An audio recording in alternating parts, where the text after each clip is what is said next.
Hey guys, this is me Sonali Pandey and I welcome you all in my YT channel Remark Me.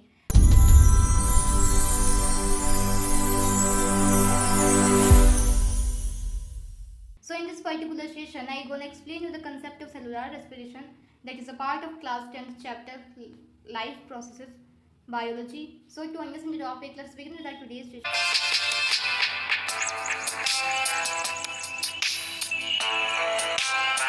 First, they need to know about the basic points about the energy. So energy is available to Earth as light. This light energy can be stored as energy in chemical bonds. As you people know that plants do photosynthesis.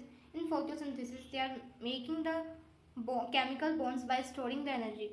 So they are doing anabolic reactions, and this chemical bonds is further break down by us in order to release energy. So energy plays a very important role whether in respiration or photosynthesis. So our today's major topic that is respiration. What is respiration? The process of breakdown that is oxidation of food to release energy. In respiration, we are doing oxidating of food. We are breaking the food in order to release energy. Some basic points that you need to know about the respiration is breathing is the first stage for respiration. Some people often confused with difference between the breathing and respiration. So breathing is as simple as that breathing is only exchanging of gases. I am taken in oxygen and given out carbon dioxide, then this is known as breathing. I am only doing exchanging of gases.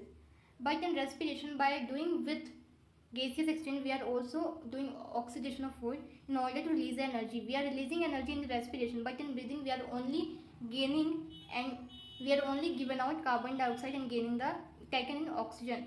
So this is the basic difference between the respiration and breathing. In respiration takes place in all the living cells throughout the life. Respiratory substrate that is glucose. Glucose is known as respiratory substrate in, and this glucose is breaking down and releases the energy that is exogenic. Glucose is also known as respiratory substrate and this glucose is breaking down in order to release energy and this released energy is known as exogenic. When the oxidation occurs inside the cell to release energy is called cellular respiration. Food and oxygen are used up and carbon dioxide and water is produced. In respiration, we are giving food and oxygen, and what we are producing carbon dioxide and water. It is catabolic reaction in which we are breaking the substances, we are breaking the food molecules that is glucose in order to release the energy. So this is the basic points about the respiration. This is the whole process, how this cellular respiration takes place inside the cell. So there is need to know about the whole process. Let's try to get it. First, as you can see, the red color structure, so blood capillaries, and this blood capillaries carry oxygen with us, and this glucose and oxygen is diffused inside the cell. And when the glucose is diffused inside the cell, that as you people know that glucose is 6 carbon compound, and by the mean of glycolysis, by the process of glycolysis, this glucose is converting to 2 pyruvate and that is 3 carbon compound and 2 ATP. And this glycolysis is a 10-step reaction in which glucose is converting to pyruvate and to ATP by the action of biocatalyst enzymes, and this glycolysis takes place inside the cytoplasm. And they also need to know pyruvate conversion. When the glucose is converting to pyruvate, then this pyruvate is further breakdown on the availability of oxygen. When the oxygen is not available, then this pyruvate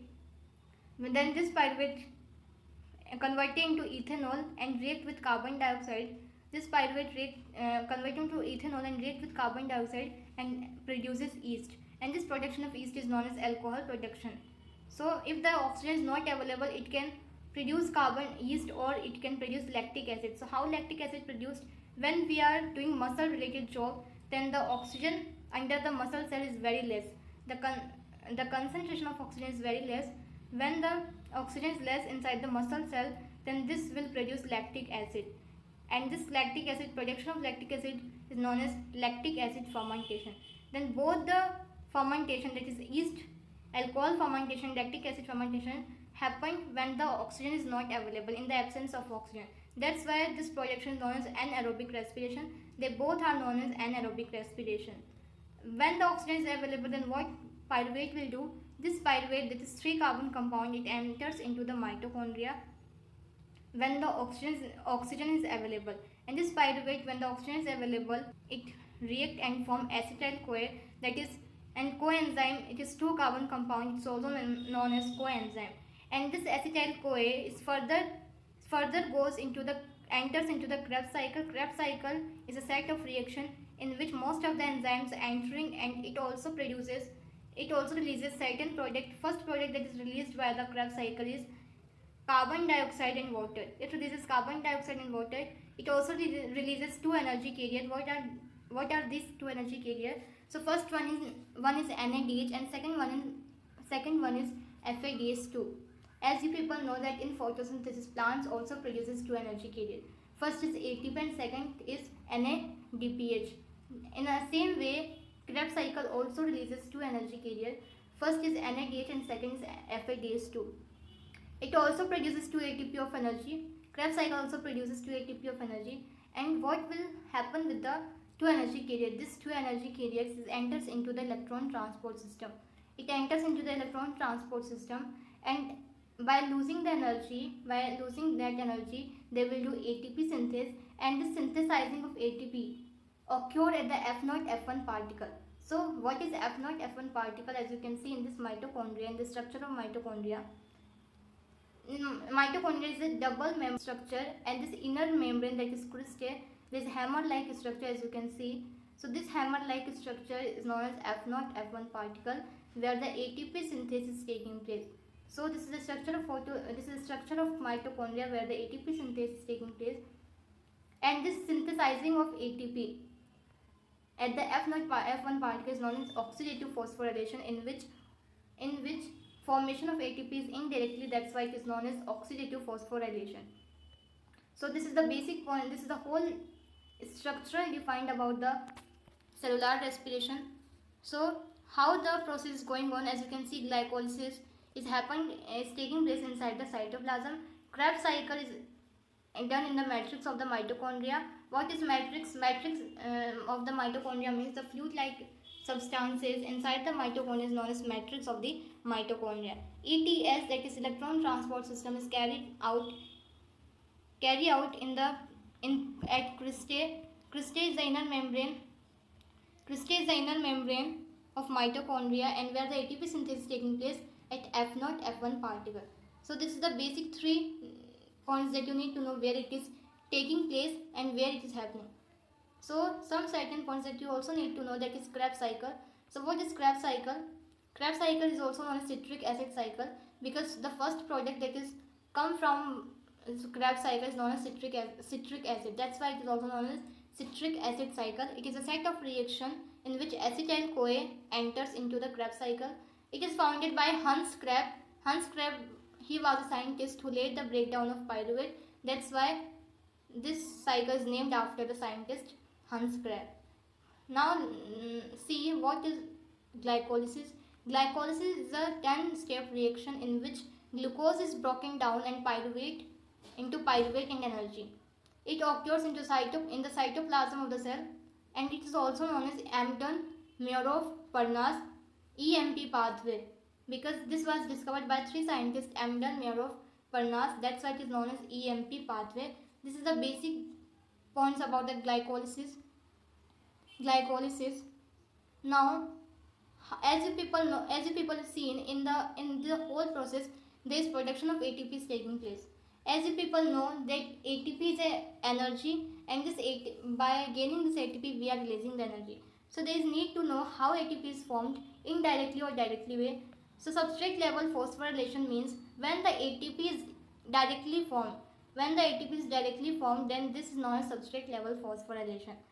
In glycolysis, there is formation of ATP is taking place, and in Krebs cycle there is also formation of ATP taking place directly. So this is known as substrate level phosphorylation. When the ATP is produced indirectly way, that means they are doing oxidative phosphorylation.